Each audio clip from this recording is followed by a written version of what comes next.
I do some consulting work on American feeling in the room was Don't ever say to her that her What about the chaplains? Introductory discussion on the ethical We left. more of a community. Before China took back over. Currently doing in autism. Some know her as Agnes Baker Pilgrim. Others know her by her tribal name, Tai Wai Wee. And to others, she is simply Grandma Aggie.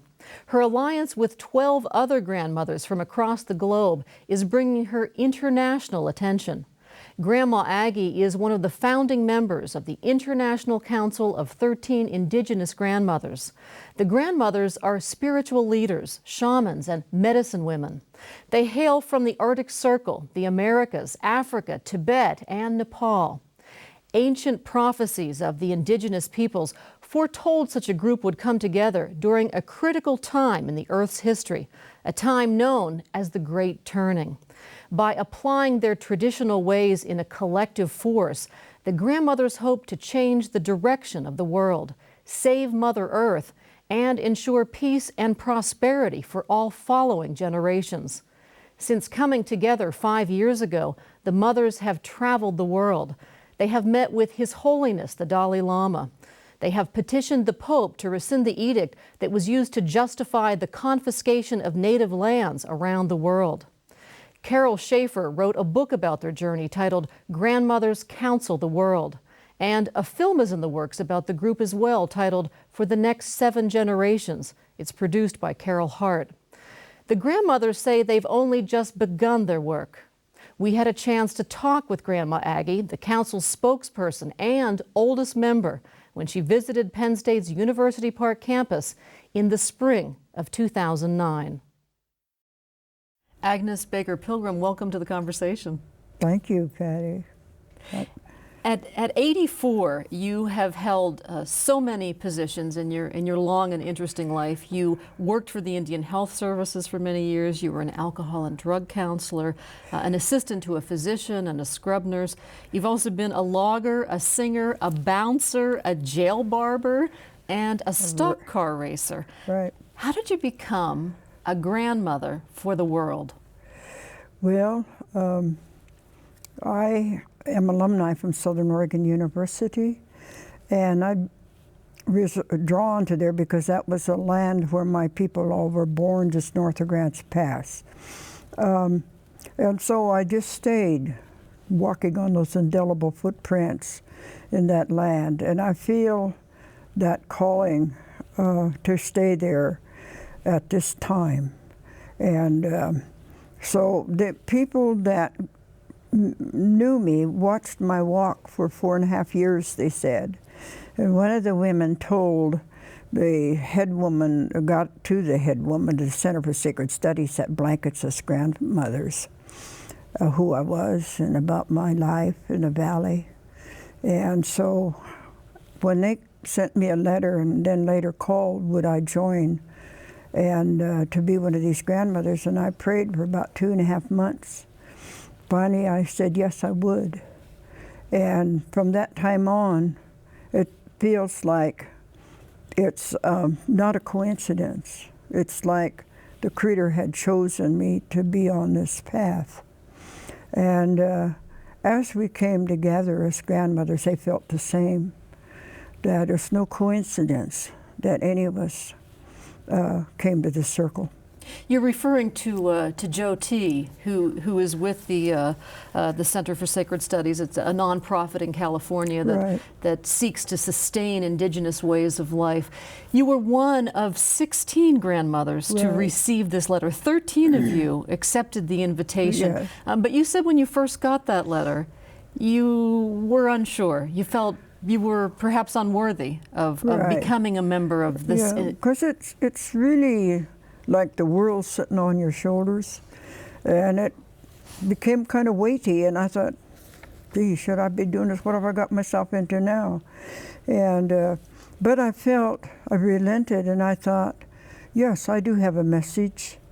I do care about our Earth Mother, and I had been traveling years, long before I became this international grandma, being a voice for the voiceless all over the world, and getting people to understand that we've got to do a more sustainable way of existence to be able to survive on this planet.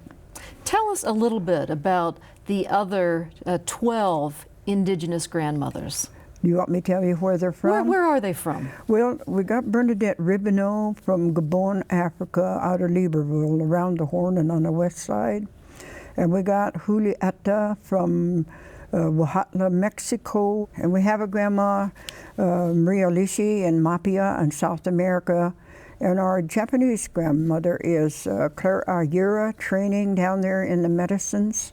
We got a grandma from Nepal out of Kathmandu, Umabamba. We have a grandmother from Alaska, Rita Blumenstein of the Yupik people. We have a grandmother from, two grandmothers from Pine Ridge, South Dakota, Rita Long Visitor Holy Dance and her sister Beatrice Long Visitor Holy Dance. We have Margaret Behan from Lame Deer, Montana, Red Spider Woman, Cheyenne, Grandma. We have Mona Palaka from the big Palaka family in Arizona, and myself. Oh, we have Sivering Goltong, an Tibetan grandmother that is exiled and lives in Toronto, Canada. She was did the diversion to get His Holiness in 1959 out of Tibet. She is the leader, and she got together over 30,000 Tibetan women of the Tibetan Women's Society who brought us to the Dharmasala, to His Holiness's temple in India. You were visibly moved Right. at meeting him. Yes. What was that like?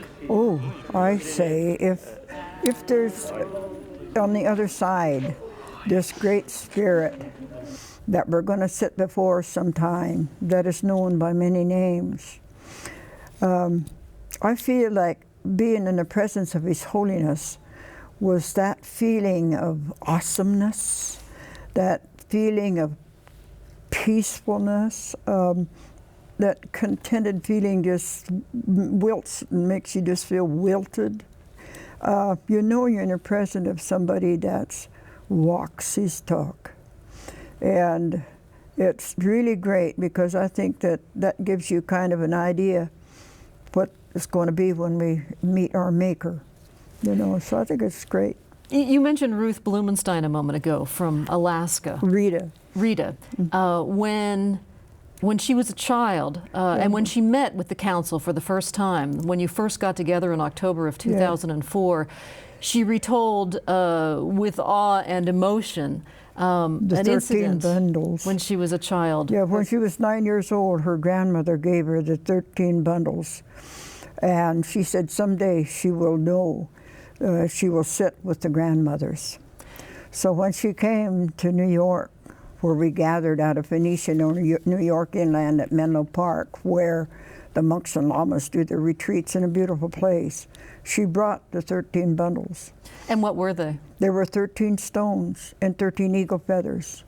And she told us, and we were all crying, because it's a validation, you know, that it was no coincidence at all that we came together. She kept these stones and these feathers for these 13 years. Yeah, she's just right. She's nearly 75 years old now. There's special meaning for stones and for the number 13. What is it? Well, there's 13 moons in a year and 13 big planets in the heavens, and we felt like 13 was a good number. And it has been. It's really been accepted throughout the world of our travels and most everybody. And I think it's a good number. I'm not a superstitious person about the 13. I think it's been an accepted thing throughout all the grandmas.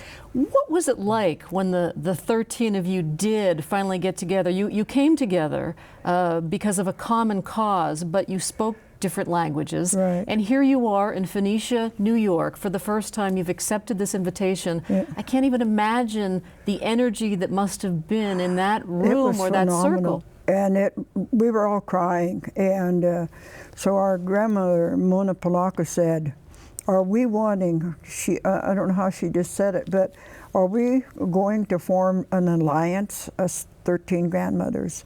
And so they all agreed. And before we sat down, as I am the oldest, they asked me to be the chairperson of the 13 International Grandmothers. So that's where it began. And it was a beautiful thing. You cannot tell me that the Spirit wasn't with us, because in 3.5 days, we got all our needs and things on one sheet of paper from 13 women. Why do you suppose grandmothers, and I want to first preface that with a favorite quote of mine from an unknown source about grandmothers, and it says, "It's such a grand thing to be a mother of a mother. That's why the world calls her grandmother." Right, right. Why grandmothers? Why not grandfathers? Why not 13 scientists or environmentalists? I don't know. It's a phenomenal thing, Patty, because to be the 13 grandmothers, I think we are the wisdom keepers of our people. And I think that knowledge needs to come forward, not only out of us 13 grandmas, but all grandparents have that knowledge. And I say, children, quit putting your grandparents out to pasture. They've got all this knowledge, and it needs to come, forward and spoken about. And so I feel great about that, because we do have a lot of knowledge for all the years we've been on Earth's Mother, and it needs to come out. And we are the givers of life, and I think that honor and that respect is in all of us grandmothers, and they too stand out in their communities where they live, and they are these leaders, and I think it's a wonderful thing that we're empowering women of all ages to stand up. What has it been like as you've traveled around the world? And I should say that the 13 grandmothers have made a pledge that every 6 months or so, on a rotating basis, that you visit the motherland of each grandmother. Yes. And your turn is coming up in August of 2009. Right. But what's it like to have traveled the globe and to sort of stand in the shoes of the other grandmothers and experience their world? It's a heavy load. It's a heavy load, but the Creator says He don't give us any more than we can carry.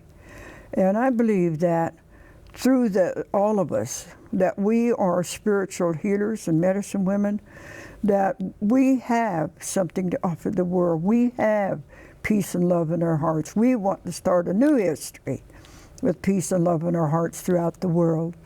And I feel like, we're going to start this new history, because, as I say, yesterday was history, and tomorrow's a mystery, and today is our gift, Patty, today. We only can live one day at a time.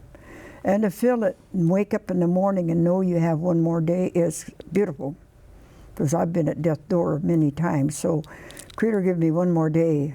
I meet it with a smile, no matter it's rain, snowing, or whatever it's doing. You have alluded to the fact that you have battled cancer numerous times. Yes. The most recent time, 27 years ago. Yeah. Does the fact that you have survived cancer give your mission greater urgency? Well, I think that all of us grandmas have suffered. We know pain. You know loss. You know loss. And and how that we depend on our Creator to lift us over the hard places. It's a gift. It's not so much as a gift as it's an acceptance that we always know that the Creator's there to lift us over and to help us through these hard times. Like when I lost my son, I lost my husband, lost my son, lost my brother, the last, and then I later lost my youngest son. And to know that the Creator has helped me over these places. And I am not to cry anymore. I grieved for a year, and I didn't dance and regalia or do any of that. And I did a lot of work of we call it a gift of giving away things to your tribe. And when that's done, we call it the public way of washing the tears. So after that, you don't cry anymore. And I know my sons are in a good place that I have yet to go, and they're all right. They come to me and many times, in many places. And I know they're there always. As you said, you have known loss, but you are now recently a great-great-great-great-grandmother. Yes. And I'm wondering, of all of your concerns, what concerns you most about what your great-great-great-granddaughter Natalie will inherit if things don't change? Well, I pray to God that I am walking my talk upon this Mother Earth, that I can leave them a legacy of respect, of sacredness and honor as a great-great-great-great-great-grandmother and a mother. And some of my brothers and sisters' children that don't have my brothers and sisters anymore, so I become Auntie Grandma. I become part of their life, that they lean on me when things happen in their lives, and it's been like I'm the glue to all of those that are left behind by my brothers and sisters, because I love them very much, my mom and my dad, all of them. And they left me a wonderful legacy also. And my people, there's 6 chiefs in my background. My grandfather was the first elected chief of the Confederated Tribes that I am a member of. And so it's a great thing and a great respectful thing to be able to mention them, of the lives that they lived and the respect and the greatness they did in their lives. So to walk in their indelible footprints gets kind of scary sometimes. Am I doing the right thing? Am I saying the right thing? You know, and I always want to kind of watch how I speak, how I affect somebody else, and do I teach the right things? Do I live the right way? And when I started this spiritual path, I didn't want it, because I didn't feel like I was worthy to walk behind the footsteps of the great ones in my life and my background, because when I did accept it, it seemed like the whole load went off of my back, and I began the spiritual path, and it seems like they speak through me, because it took all of those grandmothers and grandfathers behind me to make who I am. And so at times, it just baffles me that words fly out, and I wonder which one has spoken, you know.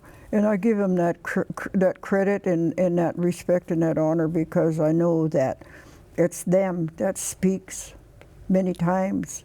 It comes through my voice. And so it really helps me to know that I am being touched from spirit world, that many of us don't realize it's just a hair away or a breath away. How difficult has it been to maintain your indigenous ways? It's not a hard thing at all. It's like being dressed like this. This is who I am when I'm in the coat of the four-legged, the deer that gave up its skin so I could have this dress. And the basket cap I have on my head, the tree that gave up its life, you know, the spirit's still in it. And the same with my dress and all these things I have on once had life.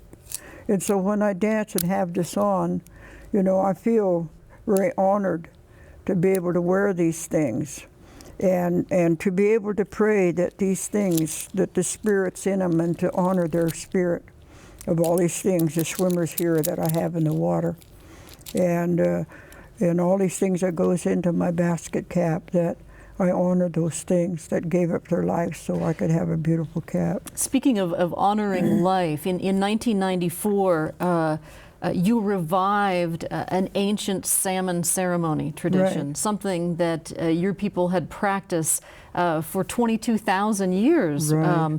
and something that was virtually wiped out when gold miners came to Right. your region. Right. Tell us a little bit about reviving that Well, salmon I ceremony. researched and found out that the ancient ones said, left this legend, that salmon looked like us. And they lived in beautiful cities below the ocean floor, and they came every spring and every fall and took on the shape of the salmon to swim upriver to feed us two-leggeds. And so I researched that and found out how they'd done it, and I brought it back and sat on a Forest Service committee out of a little town called Rouge, Oregon, and with the Star Ranger District and the Forest Service to see if I could get some land next to the Applegate River where my people did these things. And so finally I did. I got 17 acres, and we found a place, and it was so special that I had to crawl over a big gate that I think I couldn't do because I was crippled.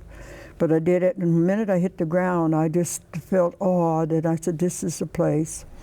And so I began then to set it up to where that my son, my daughters, and them, they know how to cook traditionally on sticks, which my husband and I used to do. And so we restored that salmon ceremony cooked in a traditional way we got the redwood sticks from out of California where I used to live, because when the heat got to those sticks that they don't have any pitch in it to disflavor the fish. And so we dig a pit and we have a fire that just burns about 2 hours and till the coals build up. And then we cut the fish. I used to cook it on one slab at a time, but I changed and do it one piece at a time on the sticks and put them around the fire. They look very beautiful. And so then we have a night before at a quiet time, I have divers that go into a purification sweat. And when they come out, they take the bones from the salmon and the skins back to the river and pray to the salmon people that to take these and put them back into salmon again. Giving back. Giving back, reciprocity, teaching how to give back. We're such takers, we forget how to give back. So anyway, that's what we do every year, and this is, I did 13 years on the Applegate River. Not only that, but to teach people that live along its banks that it's not a garbage dump. To quit dumping things in it. There's life in that water, and that life has a right to live just the same as you and I. And what's good for the salmon ultimately is good for the people and vice versa. Right. And so I did the Rogue River, and this year will be the 3rd year on the big Rogue River. Last year we took a dam off. And so the people out of Gold Hill, Oregon are going to let me rename that place Tillameek Falls after the ancient people. And so I lobbied too for the Savage Rapids Dam, and it's going to be out by the end of this year. And this has made a big difference. I want to talk about the fact that when you first did this 15 years ago, it was an act of faith. It was a symbol of reconnecting with the land. But I think a lot of people didn't really expect the salmon to respond. But according to the Fish and Game Commission, they came things certainly and said, have happened. They said, we don't know what you've done, but there was more salmon than we ever heard of in the river. So the Creator, it's His validation and His way to let us know we did the right thing. And the same way on the Rogue River there, last year when the dam came out, they called me and said there's more fingerlings going up that river than they have ever seen. So you think this has probably had some role in having the dam removed? Right, right. And I really believe that was a detrimental thing. There were some, too, who thought that to bring back the old ways would be as likely to rub salt into old wounds as it would be to heal. And I'm wondering what was the reaction of people who came to witness this ceremony? Well, the first time a lady came up to me and she said, if this is such a sacred salmon ceremony, why are all these people here? I said, well, as First Nation people aren't the only ones who eat salmon.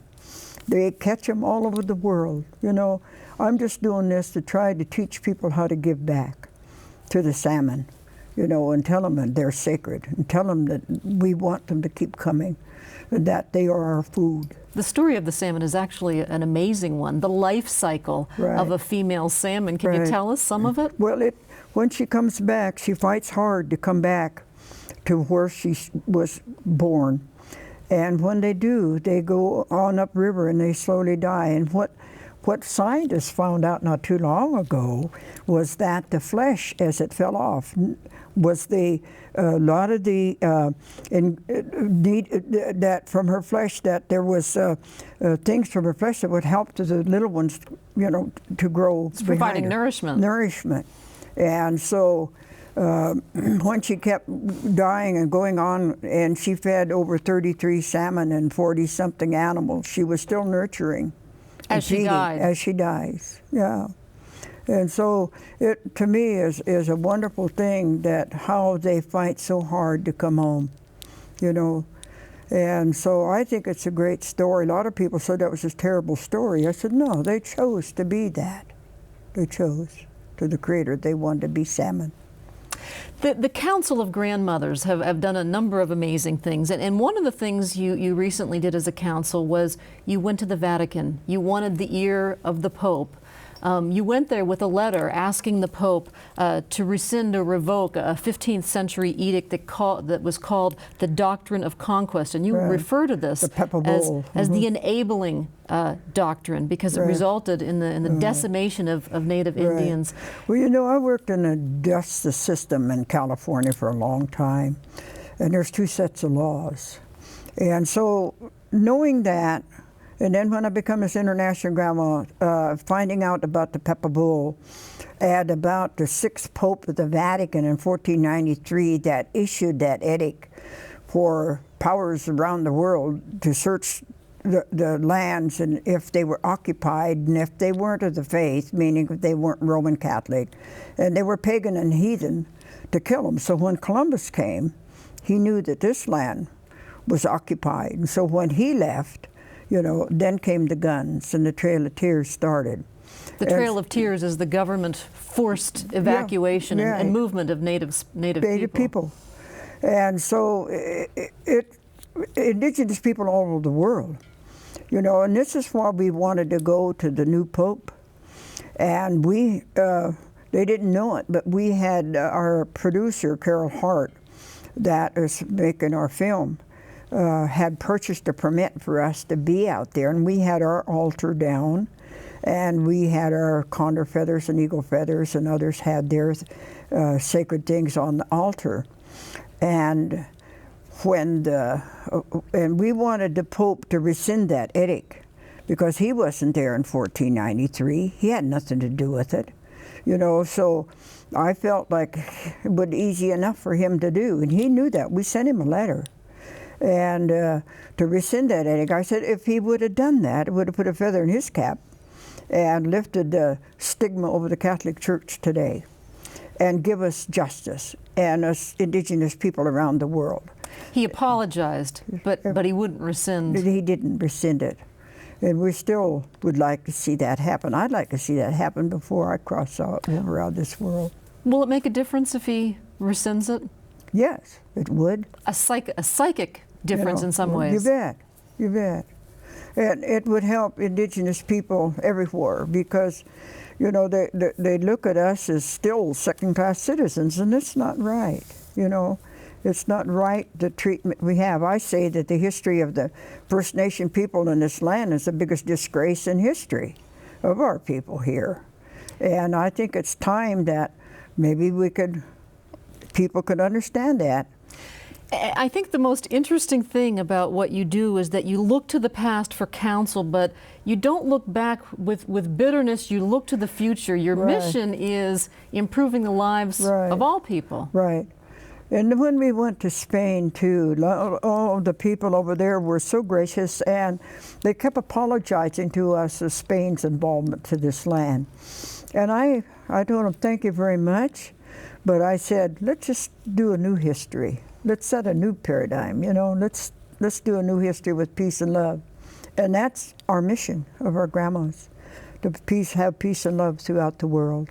You mentioned Carol Hart a moment ago, and she's making a documentary about the 13 grandmothers, and there's a book written about what you're doing. What difference do you think it's made? Well, quite a bit, because 4 months ago, it's in 4 countries already. I have it in Japanese and French. What do you mean you have it in Japanese and? Our book, okay. The Grandmothers Council of the World. And I'll be signing some here tonight that the people are bringing, and I autographed a bunch of them this afternoon. And it's a great thing for all of us grandmothers, and puts a better look at grandmothers, I think, from all children's perspective, that, you know, your grandparents are valuable. And so I think it's doing a good thing throughout the world. Being a grandmother, like I say, I'm not going to sit around and wait for the big D to catch up with me. The big D, death? Death. I'm very active. I have a lot of hobbies. I do a lot of things. And I'm very grateful. Even though I'm crippled, I say I'm not handicapped.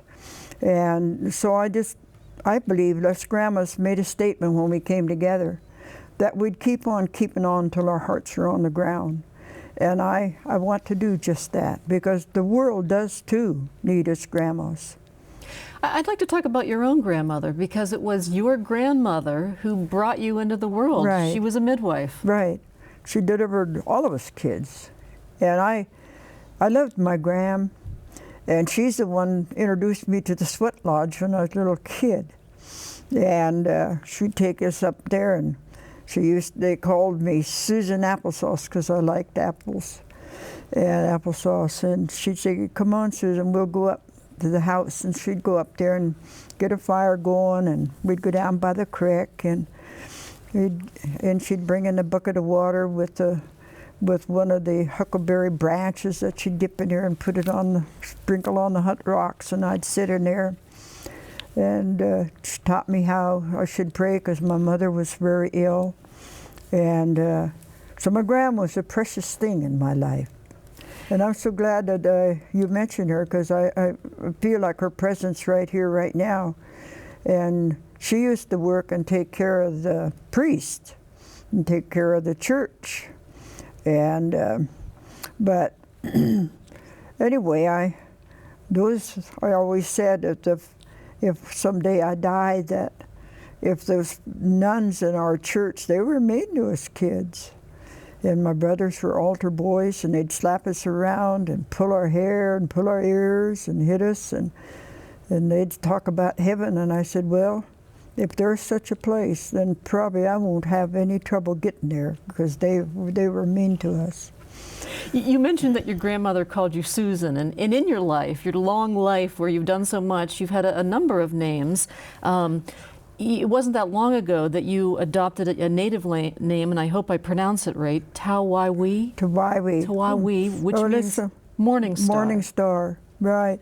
And so it was a great thing of my great-grandmother's name, and it kept coming to me over the years. And she was a great shaman, and I told her, I can't take your name because it's too powerful a name. I can't do it. I'm not worthy to have it.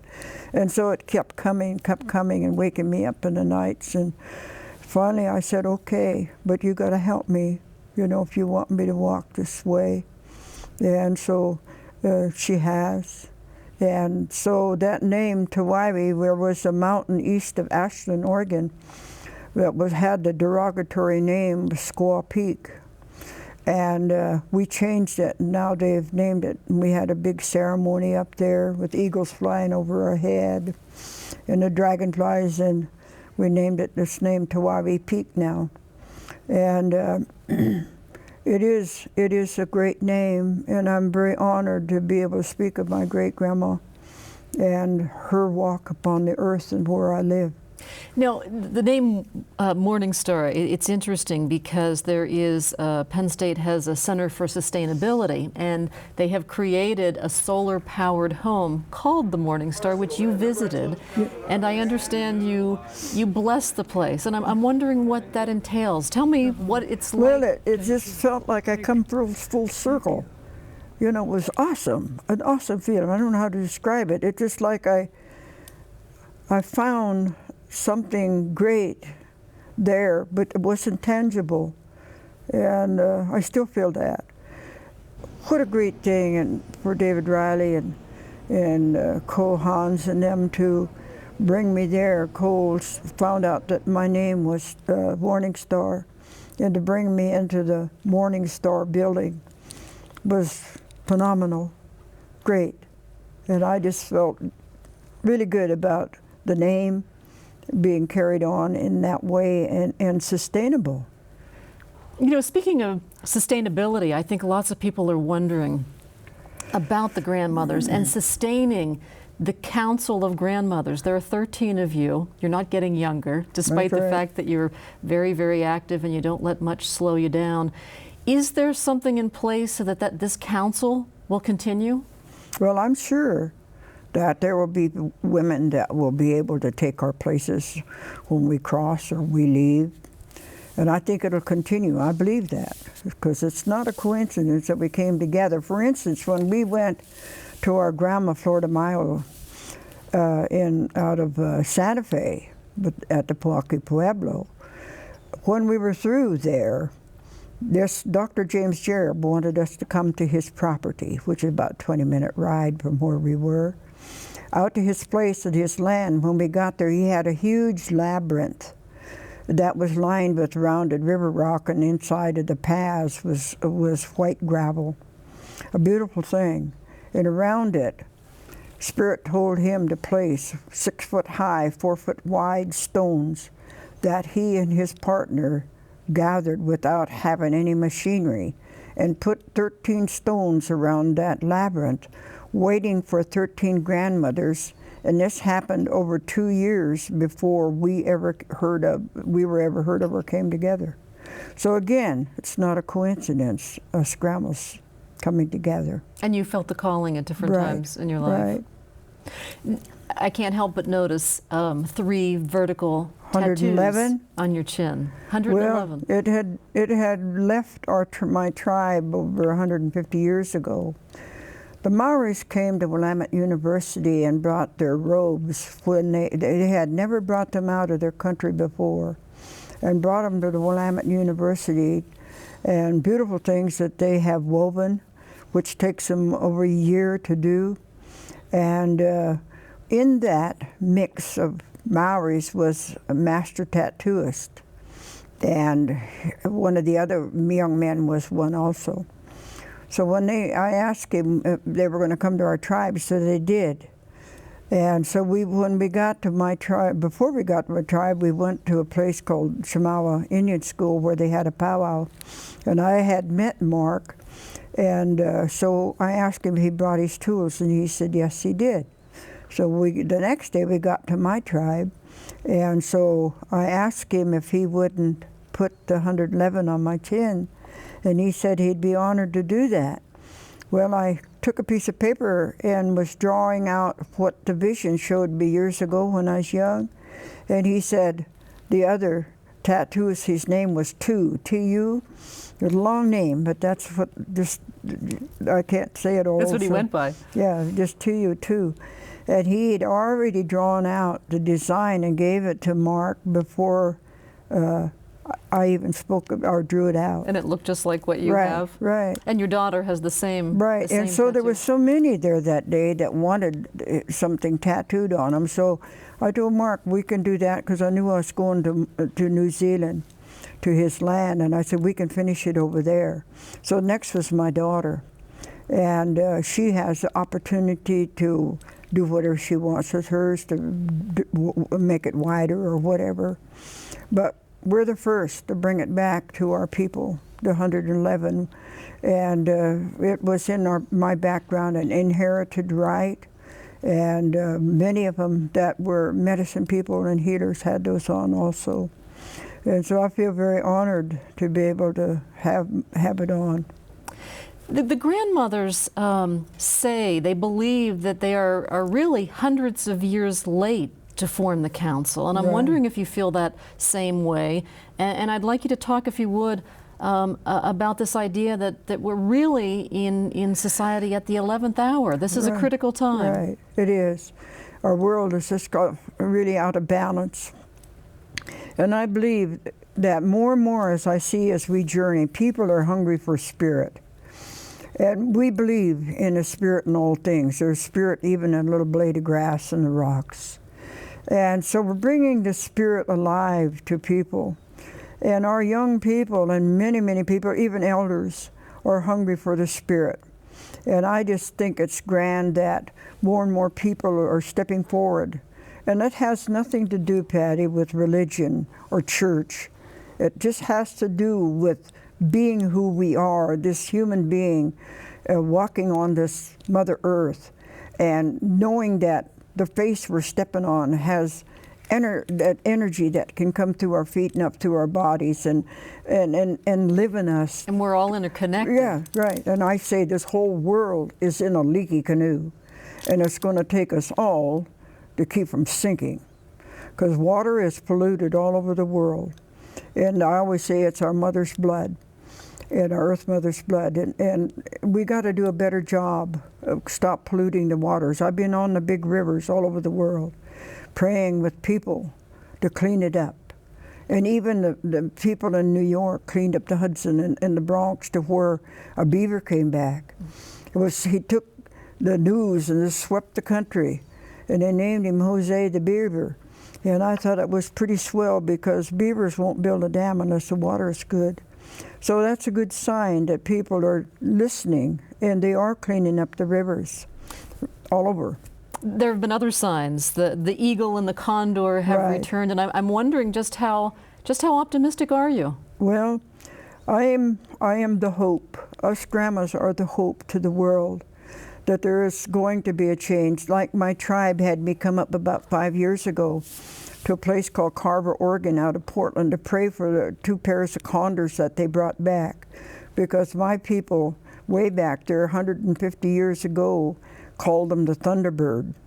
So now they're back, and they're being raised in captivity, and there's babies being trained right now that they're going to be let back in the wild.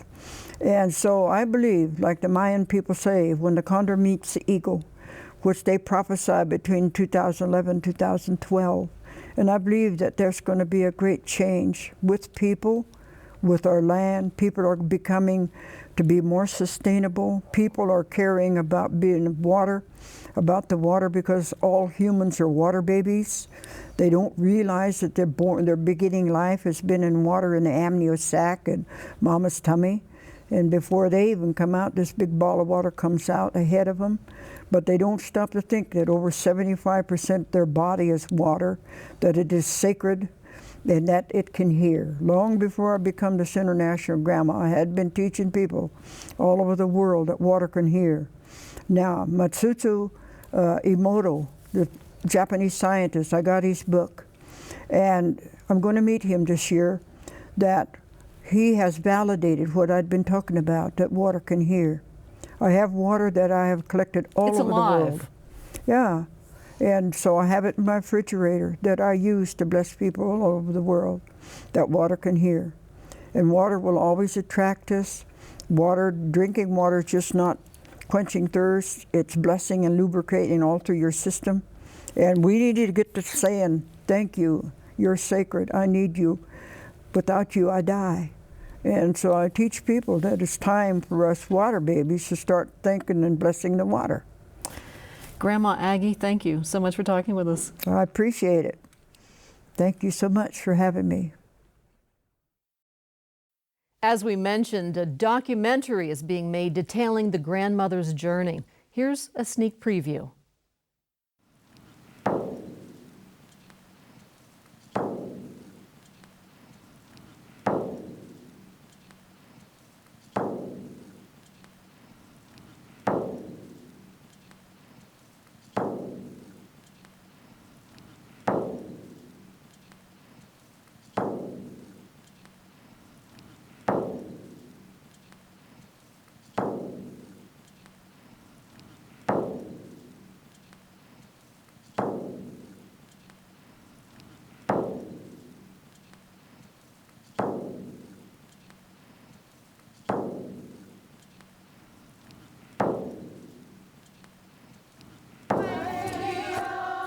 We are 13 indigenous grandmothers. We gathered from the 4 directions from the Amazon rainforest.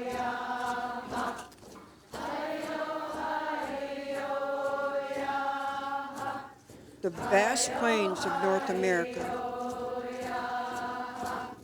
the Arctic Circle,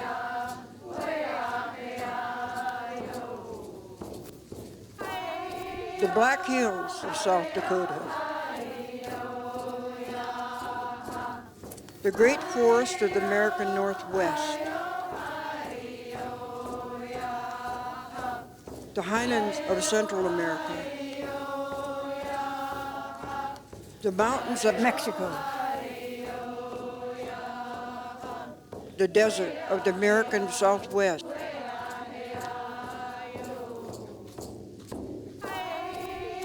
the mountains of Tibet, and from the rainforest of West Africa.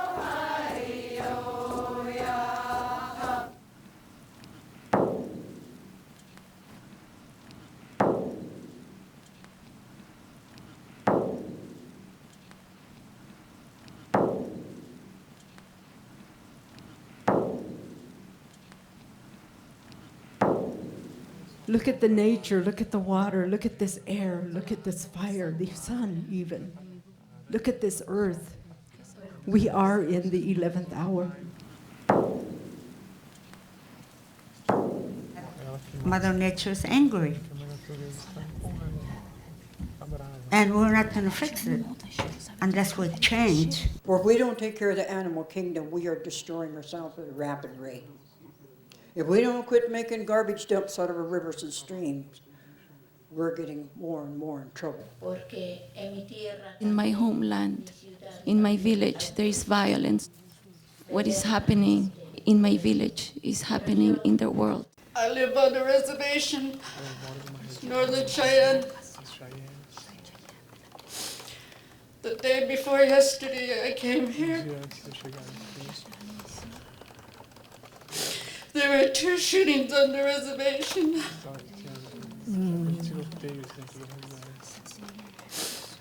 One death, 1 wounded.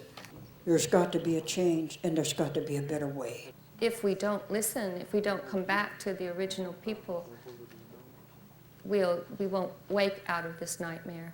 On ne doit plus reculer. We can't go backwards anymore. On ne doit plus avoir peur. We can't have fear anymore. Le temps est court. Time is short. Le temps nous appelle. Time is calling us.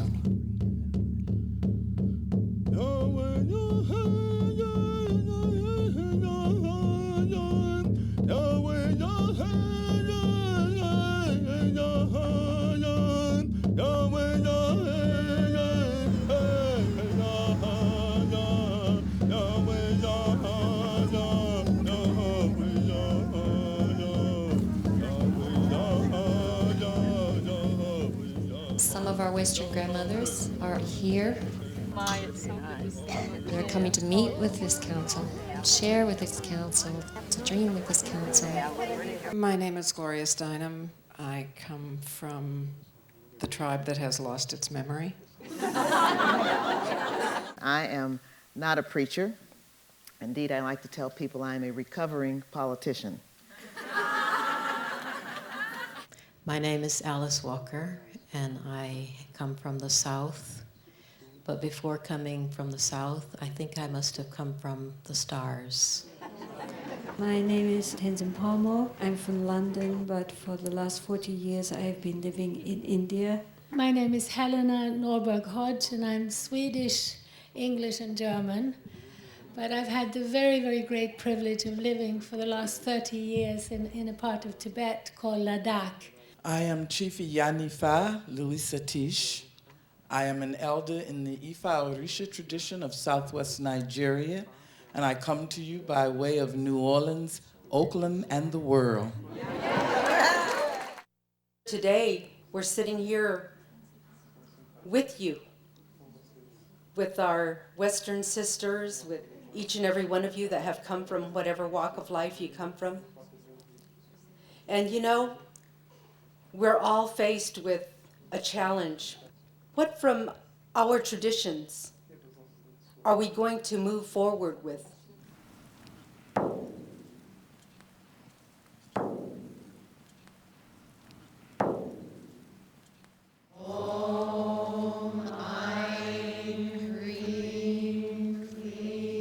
I believe that through prayer we can change our way of thought. Oh, Creator, Great Spirit God, grateful to you for these divine holy elements, the water, the air, this ground fire, this Mother Earth, all these things that give us our everyday life. I'm grateful to you for it. Most of the time I say a prayer with songs.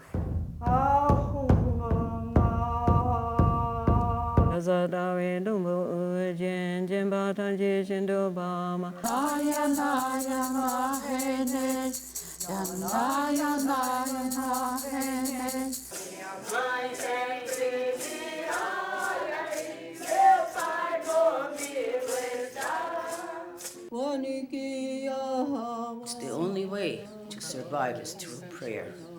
We can talk about many things, but if we don't have that prayer, we will never succeed.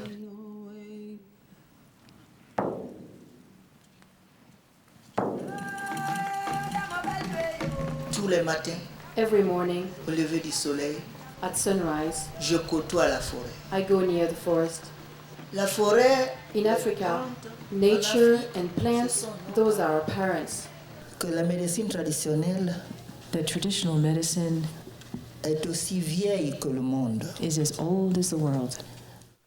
I work with the holy children, the sacred mushroom. I was 17 years old when my mother-in-law introduced me to them. Those sacred mushrooms give you light. They give the light of understanding, of knowledge, and the light of truth. La médecine moderne, Meanwhile, the modern medicine considère seulement le côté physique de l'homme. only considers the physical side of man. Ils n'ont rien à faire avec l'esprit. It has nothing to do with the spirit. Or, on ne peut pas faire marcher une voiture sans le moteur. But you can't drive a car without the engine. Our sacred plants that are healing so many people that come from all over the world, they are not respected. L'environnement, So we are fighting to conserve the environment. c'est là notre pharmacie. This is our pharmacy.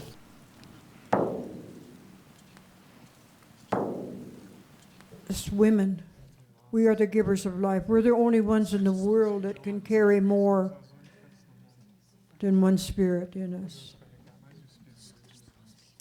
We are multimodal. Because when I was young, I could nurse my child and stir the stew and kick the cat out at the same time. Femme soit consultée. Nothing happens in my country without consulting the woman. Pour la simple raison que la force tranquille, For the simple reason that the gentle power, the gentle strength, la conservatrice de nos croyances, that the conserver of our beliefs c'est la femme. is the woman. When Tibet was still independent, women were very powerful. They could hold the spiritual teachings as the male teachers did. They were also acted as warriors. How many of you are remembering your grandmother? Are the one that stood behind her? Are the one that stood behind her? Are the one that stood behind her till you get to the first one of them all?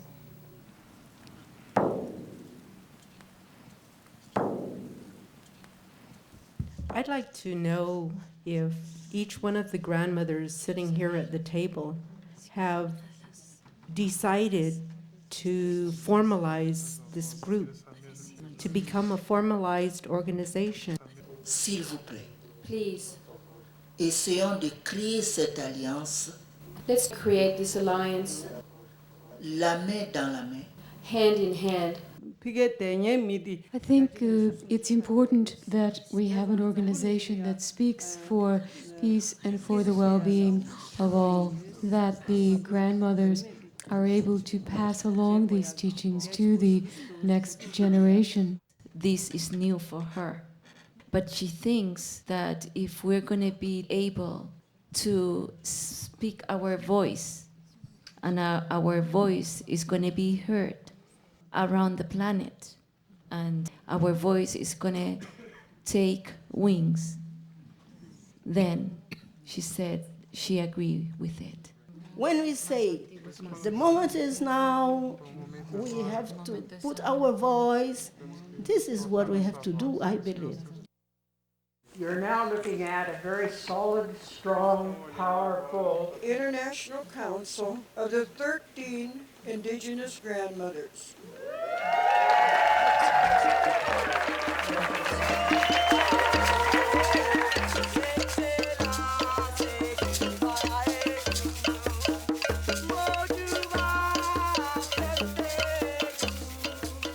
Dr. Martin Luther King once said, "The arc of the moral universe is long, but it bends towards justice." I think he could have added, "and to the extent that we make it so." Because the grandmothers chose to share their wisdom and their experience and their love, we are here in thanksgiving for the human spirit that they reflect and the ways of the ancestors which they preserve and invigorate. Because you are here, you will make it more likely than not that that arc of the moral universe will bend toward justice, and that this world at war with itself will have to meet the fight that you have engaged to save it from itself. You are the embodiment of the grace and the spirit and the wisdom of the ages. You are the light of the world.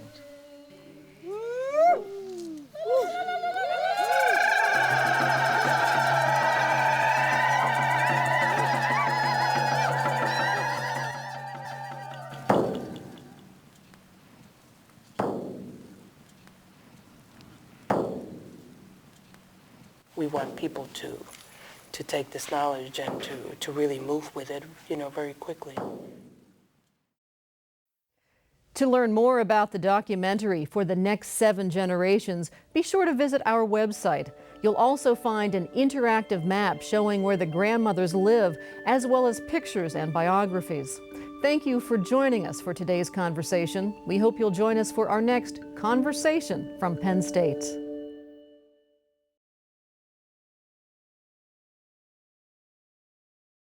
Production funding provided in part by the Corporation for Public Broadcasting and by viewers like you. Thank you. A copy of the program you've just seen can be purchased through Penn State Media Sales at mediasales.psu.edu or by calling 800-770-2111.